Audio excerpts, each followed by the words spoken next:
for Tasting Wine. I'm Haley. So today we're tasting wine. We are trying a Pinot Noir called... The Willametter Journal. It's the Willametter Journal. This is made by the Wagner family.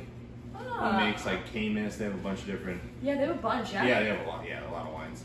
I think his name is Joe Wagner. But this one is, it's a Pinot Noir. It's grown in Oregon, made in California. I don't know. Interesting. 2018. Probably just because maybe they own land up there, but they don't have all of like the, like, you know, winemaking stuff up there. I don't know. We'll try it. That looks very nice. Look This how is dark that is. Yeah, super dark. Very dark and maroon. Did pour you a stiff glass there. So. Thank you. Okay. Kind of looks like a small glass to me. Yeah.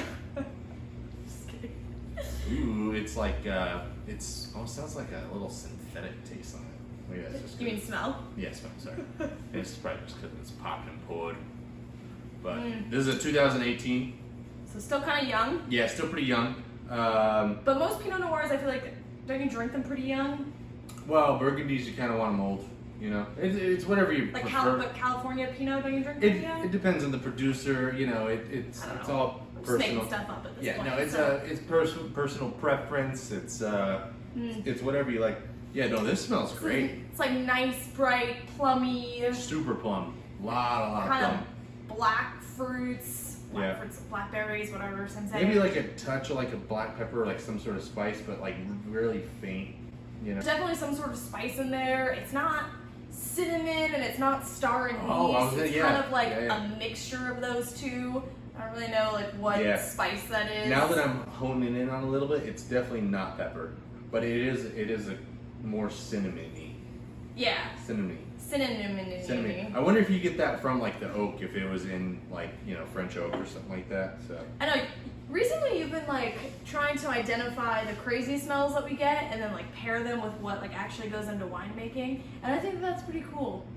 Really?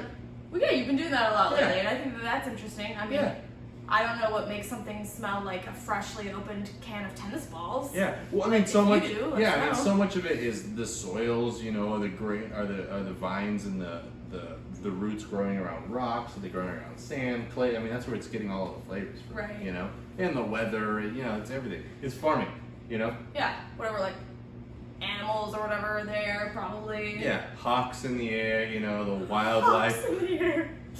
Yeah. We gotta try it.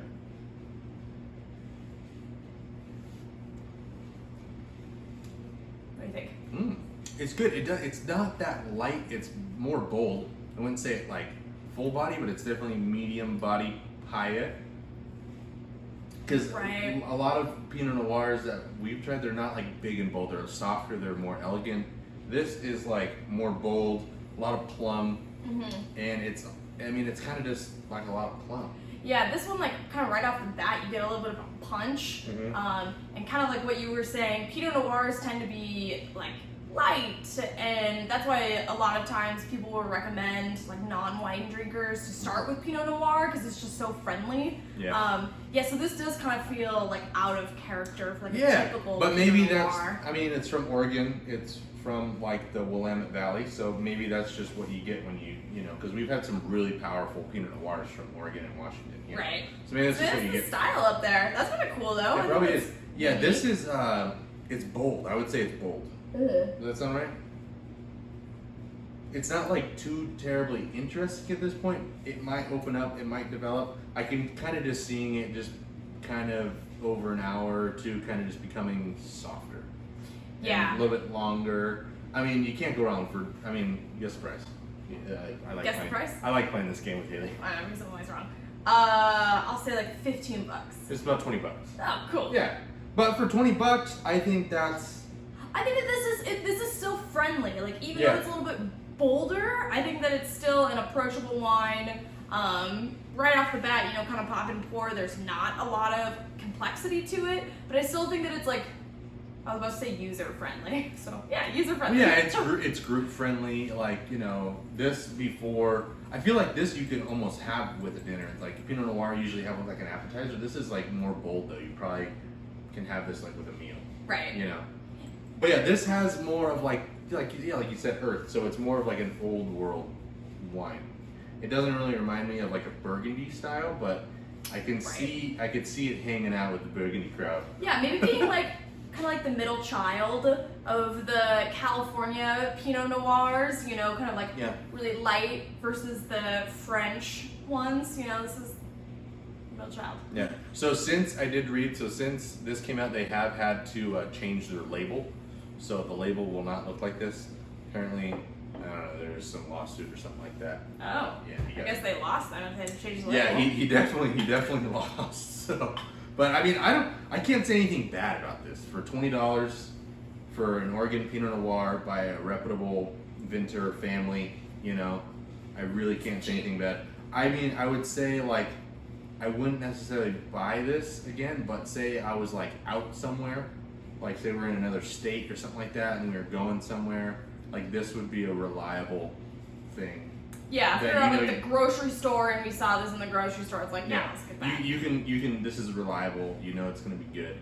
That's what I think. Right. You know. It's kind of like when you're on like your third bottle of wine and really you just want something a little bit more mellow. Yeah, this is it. Go to. But I would say, I mean, you could have this as a first bottle of wine and still be happy. You know. I don't know. It's kind of like the IPA thing. Yeah. Like if you have an IPA first, it burns your taste buds. Yeah, you can't go to a half. Yeah, you don't.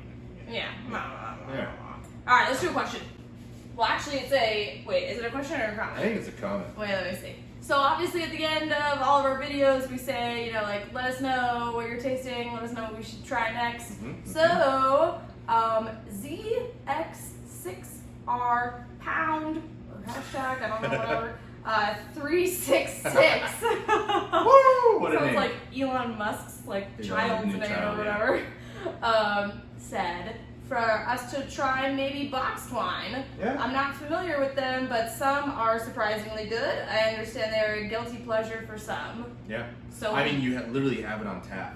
You know. Yeah, it really is. They have Wine a tap on them. Great for parties. Oh yeah, gotta Great slap for them. great for the young folk. Great for the old folk. Great for the old folk. Well, I remember your mom used to only drink box wine, but then she kind of graduated to other different types. You know.